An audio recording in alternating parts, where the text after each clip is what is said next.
Slamming shells into the 2 barrels, Miranda snapped the gun closed at the same time she was raising it to her shoulder. "Get back, Shepard!" Miranda shrieked. Then, boom! Both barrels of the 12-gauge spat fire and metal. The Rattler's head bloomed into a cloud of red mist, as big as a car tire. Its headless body writhed and then was still. Miranda was catapulted backward 2 steps by the recoil of the gun, which seemed far too heavy to her in the aftermath. She let it droop at her side and leaned against her stone fence.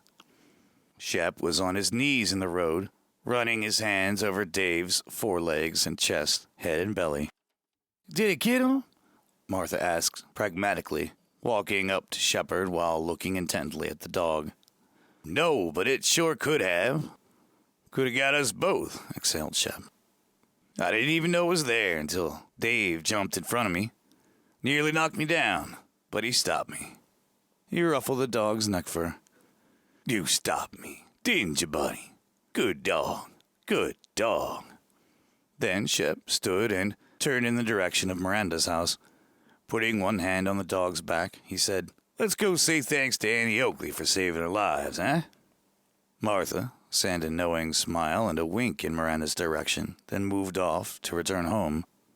"I'ma collect that skin before some stupid car runs over it and ruins it," she called over her shoulder. "Yuck," Miranda said, shuddering. She stared at the headless corpse for a second, then was distracted by the man coming at her. The closer he came, the higher she had to raise her chin to look up into his face. She saw herself twice reflected in his sunglasses. She was still waiting for him to speak when he grasped her arms just above her elbows and simply lifted her off the ground and planted a quick, hard kiss on her lips. He followed it with a longer, softer kiss, then lowered her until her toes touched the ground.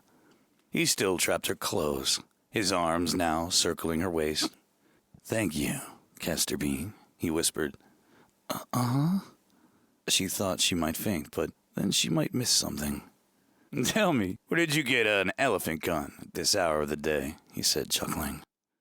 "Closet?" she sighed, trying to determine the color of his eyes behind the opaque glasses. He rested his forehead against hers and nuzzled her nose with his own. He dislodged her black-rimmed spectacles, then gently resettled them on her upraised face. "You're wearing glasses," he said. "I'm blind as a bat." "Are you really?" "Uh-huh." "You know, I have a lot of blind friends. Maybe we know some of the same people." "What would be the odds of that?" she thought. "He's larger than life, and I'm not sure I even exist." Aloud, she told him, "I'm pretty sure we don't have the same circle of friends. I know I don't have any blind friends." "You have me," he said,